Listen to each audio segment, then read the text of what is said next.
J'accompagne les cadres et dirigeants en entreprise ou à mon cabinet et j'ai constaté que de nombreuses femmes se sentent désavantagées dans leur communication avec les hommes.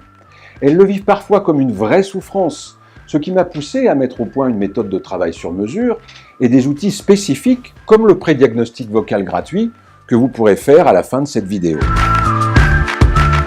Sans prendre trop de risques, on peut dire que l'hégémonie masculine impose des codes de communication et l'auditoire est assujetti à un mimétisme attendu.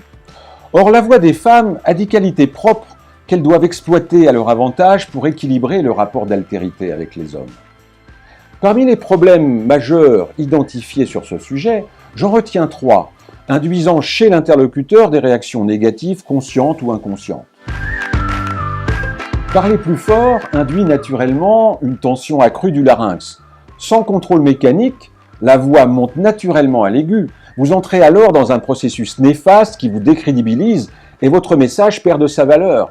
Rappelons-nous la voix de Ségolène Royal, souvent caricaturée lors de sa campagne présidentielle. L'augmentation incontrôlée du volume de la voix entraîne une fatigue du muscle vocal, voire un forçage, et détourne l'attention de l'auditeur vers un effort qui ne paraît pas naturel. Le message perd systématiquement de son impact. Quant à la projection vocale, si elle n'est pas proportionnelle à l'intensité, elle contribue fortement à atteindre les champs émotionnels de l'auditeur. Est-ce étrange que peu d'hommes me consultent sur cette question? Évidemment non. Ce sont majoritairement vous, les femmes, qui subissez les interruptions inopinées de la parole. C'est un cas typique du rapport d'altérité. Et il existe des techniques vocales et comportementales très efficaces pour rééquilibrer ce rapport de force. Alors, quid de ces problèmes? Leur source est aussi bien physiologique que psychologique. Par exemple, les cordes vocales des femmes sont généralement moins longues que celles des hommes. C'est pour cette raison que la voix des femmes est plus aiguë, leur tessiture se situant à l'octave supérieure de celle des hommes. Autre exemple, la capacité pulmonaire des femmes est en moyenne 25% plus petite que celle des hommes. L'intensité vocale féminine sera donc naturellement moins élevée. La voix est aussi une affaire de psychologie. Les femmes accédant progressivement à tous les métiers et strates des organigrammes se sentent de plus en plus challengées dans leurs interventions orales.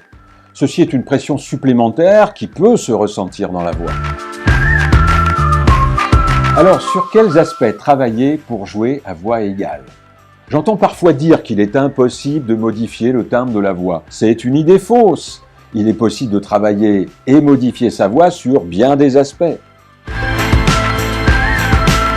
Comme le timbre, on peut aussi améliorer la projection et l'intensité vocale, sans oublier la prosodie et les effets prosodiques, qui permettent d'améliorer l'attractivité et d'équilibrer le rapport d'altérité. Notre programme spécifique au public féminin est efficace et rapide. Il permet d'atteindre des objectifs concrets que vous soyez jeune talent, cadre ou dirigeante.